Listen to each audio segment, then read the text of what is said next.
Follow along as I refinish this dresser set. This is an awesome dresser set. I'm so excited about it. I love this style because it's so vanilla, and I can't believe that I got this for free. They were in the middle of cleaning out an apartment and just needed it gone, and I was in the right place, right time. This is going to be a great makeover. Follow along. I'm Shireen with Olive Street Designs, and I'm showing the process of furniture refinishing so you can learn too. Be sure to subscribe and follow for more. Okay, let's dive in. First thing I got to do is get all this hardware off. And if you saw that quick look at everything, there's a lot. And it has these horrible screws. They look like they'd be Phillips, but they're so flat you can't get a Phillips screwdriver in them. So lots of hardware was removed with a flathead screwdriver. So fun. And lots of these. All the drawers had these too. They're just fake little ornamental, they're supposed to look like locks. Anyway, as you can see when I took that off, it was really dirty, so I needed to clean everything really well. And already they look better, other than being red. So I need to get all the drawers out, and I'm taking that and numbering them because they like to go back into their home. I'm putting new hardware on, and none of these holes are in the right place. So I have to fill them all in. I'm using some Bondo and just getting everything all filled in. Look at all those holes. I have a lot of sanding ahead. So while the Bondo is setting up, I'm putting some tape on because I'm going to trim this base. And I just like things more minimal, straight, sleek. So I trim off the swirly parts. And these curves just needed to go, in my opinion.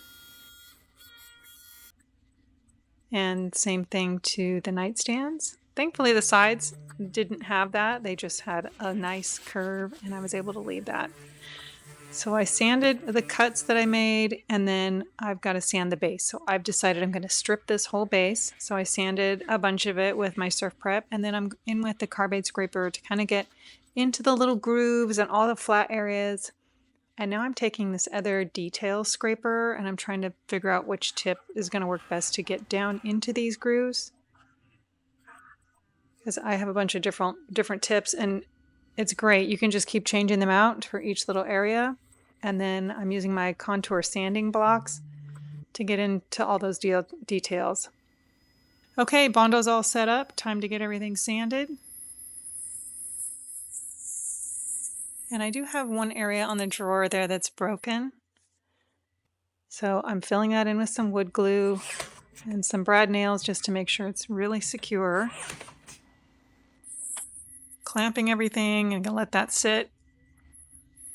And these are ready to go. I'm mixing up some custom stain. I ended up with a few colors because I wanted to just kind of get something aged, oak-ish. I don't know. I just like mixing things and making new colors, so I did that. And I'm loving how that turned out. Okay, while the stain is drying, I'm also going to be drilling new hardware holes everywhere. I'm using a hardware jig. I measured everything and then set up my jig. And now for good cleaning, and these adjustable screws are now going to become temporary handles. These drawers are kind of heavy, so I needed something to help pull them out. I'm going to tape off my newly stained base. That was top coat I put on, and then it dried. Taped it up. Time to go in the spray tent. I set up this large tent so I can do all the pieces at one time. Primer. Getting a good coat of primer on here. And in between coats, I do a scuff sanding, and I've got some areas that are bleeding through around the edges. And so I sanded most of the regular primer off, and then I went in with a cover stain, which is an oil-based primer that will seal in any tannins so they won't bleed through again. And now on to paint. First coat was done, and in between coats, I always go in and touch up the areas where the drawers might hang over. Second coat of paint.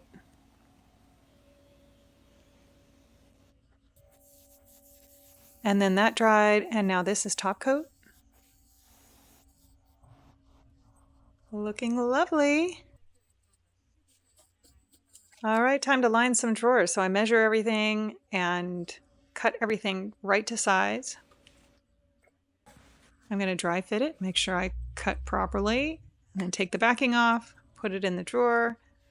I will first smooth it out with my hand just to make sure I'm in the right spot, then take my plastic putty knife and get out any bubbles and just really get it secured. Time to put some hardware on. I've chosen these round knobs. So here's the look back at where we started, and here's where we are now. I think this is just such a classic design, and now in this black with the gold hardware and the stain base, it's just, to me, so elevated and elegant, and the drawer liners are just the added touch that it needed. So, nightstands, what a great set. And I hope you like it. This is one of my favorite combinations at the moment. But if you like these kind of transformations, make sure to like and follow for more.